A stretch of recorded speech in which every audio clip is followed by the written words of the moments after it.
I mean, I've always loved pterosaurs. I mean, everybody's knows excited about dinosaurs, but they forget what was going on up there. And it was an obvious subject for 3D in that dinosaurs are stuck on the ground, as it were, in 2D, but pterosaurs could take off and fly. So it was a thrill to do it. And of course, a huge privilege, as all these making these programs, why one makes these programs, is that you go to exciting places, you learn exciting things, you are forced to think about why this went that way or not the other way, so that the whole thing is a learning process.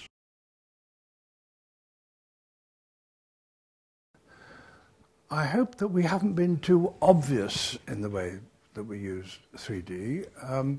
I hope we had enough faith in what 3D does to allow it to do it, and not to continue all the time whiz out and making you duck down or come back from behind your neck, but to think that actually when you see those bones on a flat piece of rock, but they suddenly turn and you suddenly see them with a reality which 2D wouldn't bring. I truly think that 3D does give an added perception of the reality of what we're dealing with. When we started television in '52, people had this television set, it's a miracle, and you sat in front of it, and you sat down, and you waited for it to start, and you sat all the way through to the end, and then that was it, and it was an event. And within a decade, of course, it had ceased to be an event. Within it was just part of the furniture. It was visual chewing gum going on at the back, and you could do all sorts of things. You ate, and you talked, and you knitted, and you did all kinds of things while the television was on. Then colour came. And then once again, it was an event. And, you know, I got people in coming, look, God, look at the colour. Look at it, see, they've got funny, what his eyes are, you know, the colour of his eye. So, but then now we've got accustomed to colour, and it can be used as wallpaper, and I think a lot of people do. But I don't think that 3D is going to become wallpaper. Partly because at the moment with the technology as it stands, you need the glasses, which everybody's just had. And when you put them on, it is very isolating, is it not? Mm. And you become unaware of the person that's sitting next to you, whether it's somebody sitting in a theatre like this or whether it's at home. So that I think that 3D television is going to be event television. I mean, it can be an international football match, yes, but it can also be an important programme. And I don't think 3D is going to be much good with trivia. And I think that you're going to have 3D is used for programs which really mean something. And I hope that that's what we were trying to do there, that it wasn't, it did require your attention, you know. And I hope that the consequence of the attention was some degree of reward.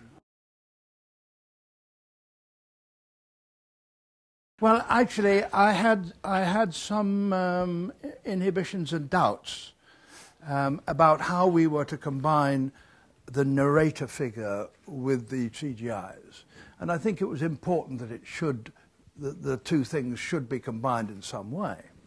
And so I thought it would be fun to break the ice, as it were, by seeing, first of all, a CGI in a skeletal wireframe form, and then get to hop out and one to pretend, so that the viewer and says, okay, there's a little convention here. He's going to pretend that they're around, and that made it possible then, having accepted that as a convention, for you later on to be able to react to Quetzalcoatlus. I must say, I gulped a little, you know, because a helicopter got this great fan going up their rotor, sort of, and you can imagine what that does to air currents. You don't have to be all that insightful to realise that gliders depend on air currents, and I only just hope they went the right way. Yeah. And the helicopter pilot was just fantastic. I mean, we were in the glider, and truly the chopper pilot was about halfway down there, so that he could see me. Well, he could see, and I thought, and I was supposed to be talking, as you can see, talking to him, as it were, as if the viewer was in the helicopter. It's a great shock to anyone who's accustomed to making natural history films, like me, to suddenly go into the 3D. Normally, on a filming trip in Africa or somewhere, there's me and a cameraman, a sound recordist very often, sometimes director, but four tops. Well, there were 12 people just to handle the camera. 4 people required to carry it. And the number of people that you had, the experts, some of whom I hope are here, who have the extremely technical, demanding job of making sure that the 3D works, because it doesn't automatically work. And if it is a micromillimeter out, the effect on the viewers, it makes them feel sick. We live, though I find it hard to do it myself, but we do live in an age of email and the web and one thing and another. And there's a long list of scientific advisors. And the marvelous thing is that not so long ago, you'd have to write to someone in Australia, and it took a week to get there, and he wouldn't deal with it immediately, and it'd be another week before it got back, and he would look up the facts and so on, and you couldn't describe what it was that you were talking about. Tonight, you put it on the web, you put it on the email, and overnight, he looks at it in Australia, and when you come in the morning, he says, the wings don't move as fast as that. You'll have to slow it down. And almost every one of those creations has been looked at by the world's greatest authority on that particular species. We went to a great deal of trouble about that.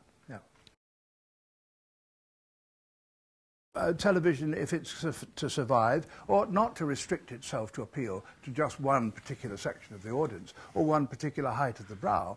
I think the beauty of television is that it does all those things, and that it perhaps people who hadn't thought about looking at fossils, for instance, will find that they happen to hang on and see something that was.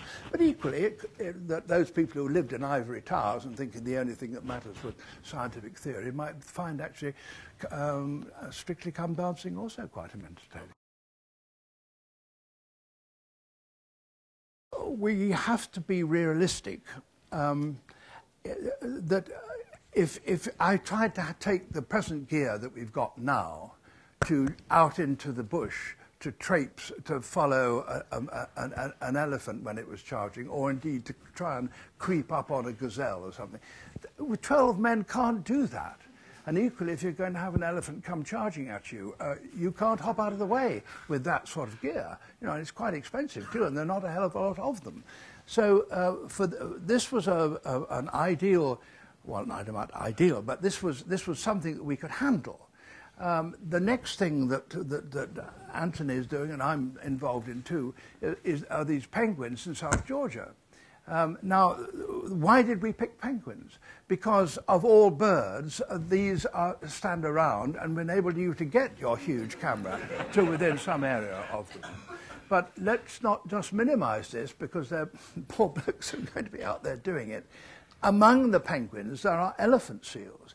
And elephant seals grow to 12 feet, can rear up to 12 feet, and they can weigh 3 tons. And they actually are bad-tempered. And I know, I've worked with elephant seals, and I've thought, oh, it's looking at this damn thing, it's twice your height, you know, and seeing it blowing out its nose at you and roaring. And I thought, if it comes for me, it hasn't got legs after all, it's only got flippers, and I can run faster than it can. But actually running fast on heavy pebble beach is very easy to fall over. And if you did fall over, that elephant seal would go over you like a steamroller. And so we are thinking very carefully about where we put a camera that requires 4 people to move. The marvelous thing about underwater 3D is that you've got all kinds of speeds of movement in all 3 dimensions at all time. So underwater 3D is going to be mind-blowing.